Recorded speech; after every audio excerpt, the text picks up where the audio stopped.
សួស្តីបងប្អូនគ្នាបាទមកយកឃើញថាមានការ invite CM ជាច្រើនទៅលើ page add on reel ហើយខ្ញុំចង់ចែកម្លែកទាក់ទងទៅនឹងការ set up payout បន្តិចដោយសារតែមួយរយៈមុនCM គឺ set up payout បានតែ account admin បរទេសចឹង admin អាមេរិកចំទៅបានតែអាមេរិកមួយឯងហ្នឹងគឺដាក់ទៅ auto verify តែម្ដងប៉ុន្តែខ្ញុំឃើញថាមួយរយៈចុងក្រោយ invite សាមីហ្នឹង invite មកទៀតខ្ញុំ set up មួយ payout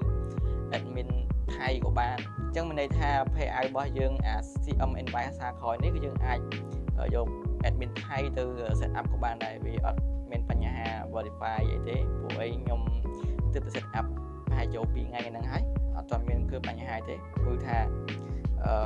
payout របស់យើងនៅ queue ល្អមែនតើហើយខ្ញុំ set up ជោគជ័យភ្លាមៗតែម្ដងទាក់ទងមួយ CM អញ្ចឹងខ្ញុំក៏ចង់ចែកម្លែកប៉ុណ្្នឹងទេហើយសម្រាប់បងប្អូនដែលគិតថាចង់រកលុយជាមួយ Facebook ពិបាកដែរមួយរយៈនេះគឺថា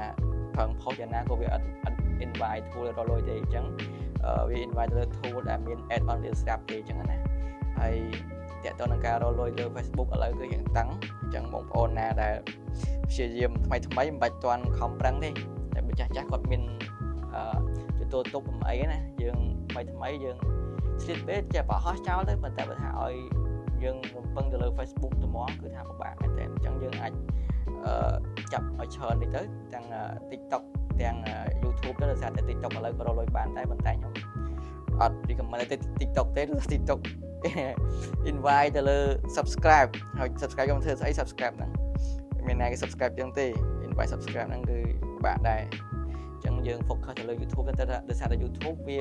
support ខ្មែរយើងទាំងធនាគារទាំងប្រទេស support ទាំងអស់អញ្ចឹងខ្ញុំអត់មានចែកម្លែកច្រើនទេអញ្ចឹងខ្ញុំគាត់ចង់ប្រាប់ថា CM ខ្ញុំ invite ជាមួយ payout admin ថៃគឺជាប់ 100% ហើយអាច admin ចូល payout បានច្រើនទៀតខ្ញុំ add ចូលបាន3 admin ក៏អត់មានបញ្ហាទេ2ថ្ងៃហ្នឹងហើយបាទអរគុណច្រើនបាយបាយ